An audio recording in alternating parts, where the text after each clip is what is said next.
आपको बता दें कि चाइना ने अपने एरिया में ही नहीं, पाकिस्तान में भी सड़क बनाई है।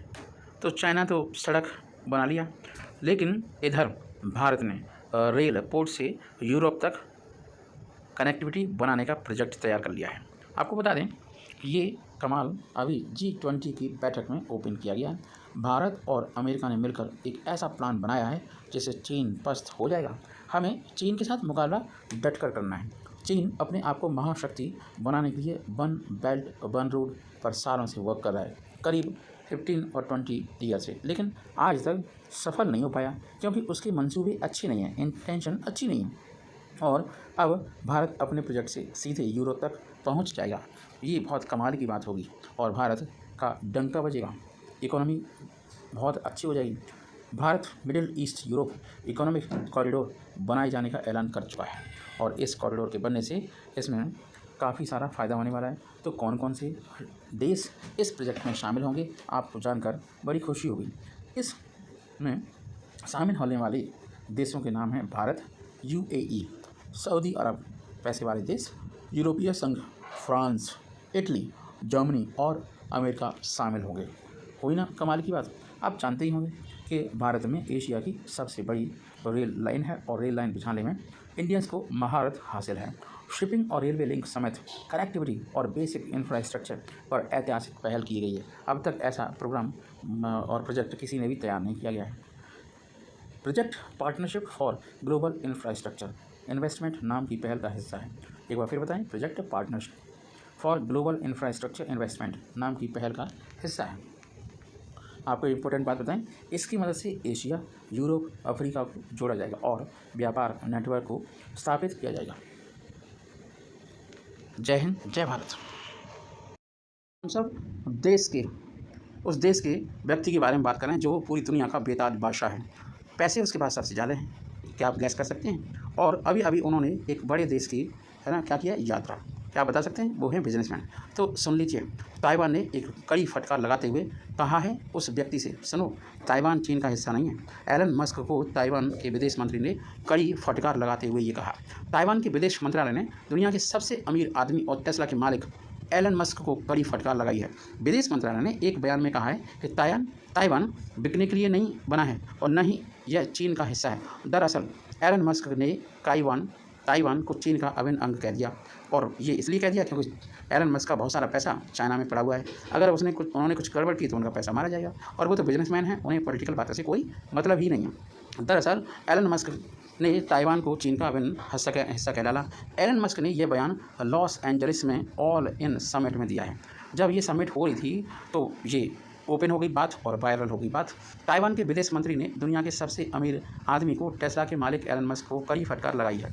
विदेश मंत्रालय ने एक बयान में कहा है कि ताइवान बिकने के लिए नहीं है और नहीं यह चीन का हिस्सा है। दरअसल एलन मस्क भूल गए कि वो क्या कह रहे हैं। एलन मस्क ने यह बयान लॉस एंजलिस में दे डाला और ये बयान दिया है ऑल इन समिट में और इसकी वीडियो यूट्यूब पर वायरल हो गई जैसे अपलोड की गई। मस्क ने कहा, मुझे लगता है कि चीन को अच्छी तरह समझता हूँ। मुझे लगता है कि मैं चीन को अच्छी तरह समझता हूँ। मैं कई बार वहाँ गया हूँ, अभी वो कहते कई सालों तक कई स्तरों पर वहाँ की सरकार से मुलाकात की है।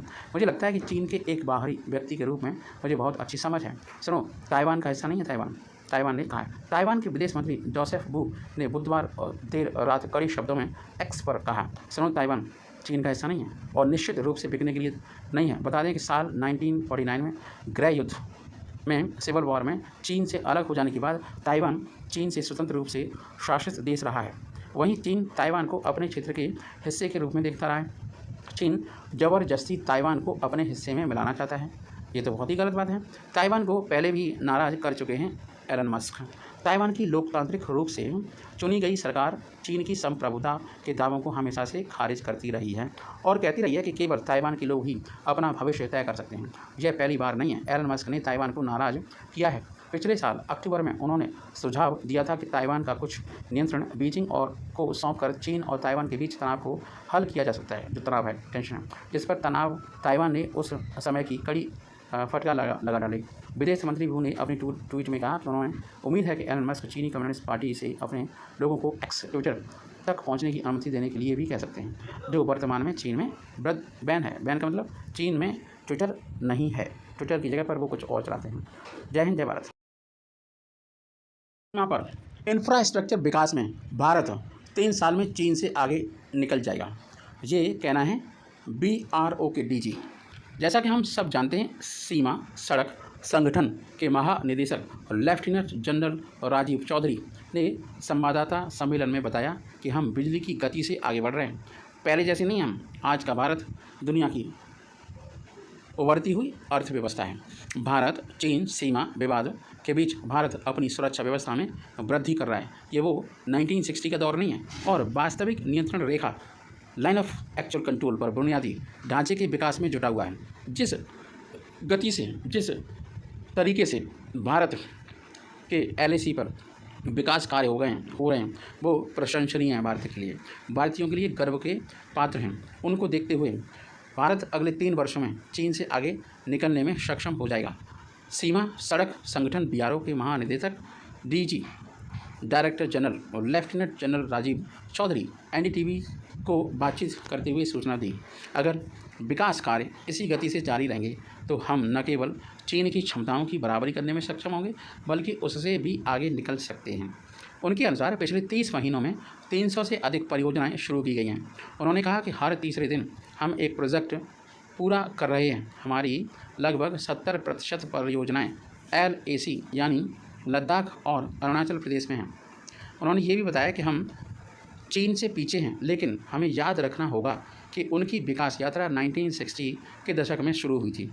जहाँ तक सड़कों और रेलवे का सवाल है तो वे अपने इस विस्तार और विकास में नियंत्रण लगे हुए हैं, लेकिन भारत बिजली की गति से आगे बढ़ रहा है और सरकार की आक्रामकता के कारण, मतलब रणनीति के कारण हम अपने लक्ष्यों को पूरा करने में सक्षम हैं।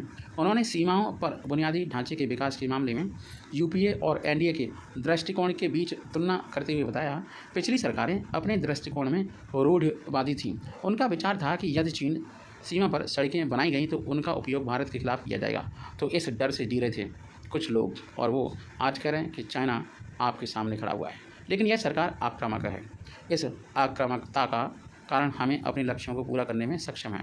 इस साल अब तक BRO 90 परियोजनाओं को पूरा करने में कामयाब रहा है, जिसमें 24 रणनीतिक सड़कें, 2 हवाई क्षेत्र और 61 पुल शामिल हैं। अनुमान के अनुसार दिसंबर के अंत तक इसमें 60 प्रोजेक्ट और जुड़ जाएंगे। अभी भी एक लंबा रास्ता तय करना बाकी है। हालांकि अभी भी एक लंबा रास्ता तय करना बाकी है, मतलब क्या क्या काम करना है बताते हैं। क्योंकि चीनी बंकरों, अंडरग्राउंड शेल्टरों, आर्टिलरी और रडार साइटों के साथ साथ सड़कों, पुलों, सुरंगों और हेलीपैड के माध्यम से अंतिम मील तक कनेक्टिविटी के मामले में सीमा पर अपनी सैन्य स्थिति को मजबूत कर रहा है। उसने भारत के का सामना करने के लिए एयरबेस को भी अपग्रेड कर रखा है। लेकिन अब नायोवा में काम शुरू होने से आने वाले वर्षों में गतिशीलता बदल सकती है। लेफ्टिनेंट जनरल चौधरी ने यहाँ तक कहा कि हमने काम शुरू कर दिया है और अगले 2 वर्किंग सेशन में हम उच्चतम हाई क्वालिटी लड़ाकू हवाई क्षेत्र को ऑपरेशनल करने में सक्षम हो जाएंगे, क्योंकि 2025 तक काम पूरा हो चुका होगा। जय हिंद, जय भारत।